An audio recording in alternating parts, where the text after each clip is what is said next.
Hello guys, kumusta? Si Roger po.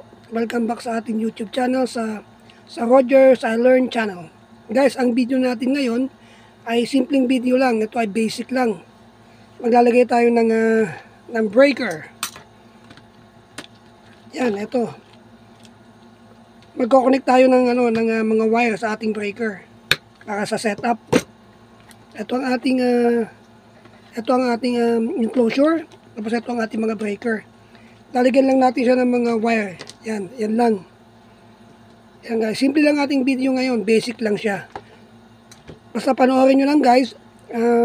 Para magkaroon kayo ng idea sa paglalagay ng mga wire. Yung mas maganda guys, yung meron siyang quality naman. Yung maganda siya tignan.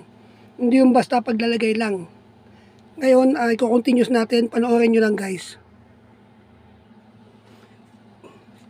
Guys, ito na yung kakabit natin, oh. Kailangan guys, maganda yung inyong pagkaka-bend ng wire. Para pag meron kayong customer, maganda yung maganda yung ginawa ninyo.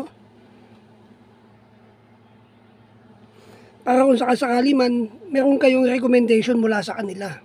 So, i-continue na natin guys. Ilalagay na natin sa mga terminal ng breaker.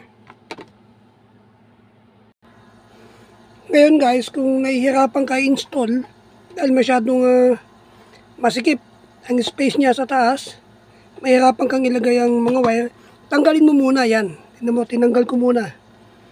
Tapos nilagyan ko na siya. Yan. Yan guys, kailangan may quality ha. Kailangan maganda ang gawa, hindi yung basta-basta. Ngayon, ikakabit na natin siya. Yan. Yan na guys, oh. Okay na siya. Pag nakakabit na siya, ilalak mo lang siya isa-isa.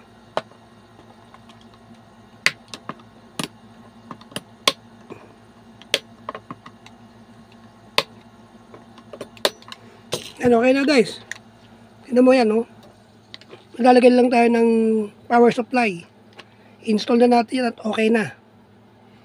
So, ito guys, basic lang to ha. Sa single dwelling lang to. Sa maliit na bahay lang to. Na pwede natin ang ating main ay 30 amperes, dalawang 20 at isang 15 para sa ilaw. Yan lang guys, yan lang naman, ganyan lang naman kadali mag-install ng breaker. So guys, kita-kita tayo ulit sa susunod kong video. Ito po ulit si Roger. Paalam po muli, bye bye.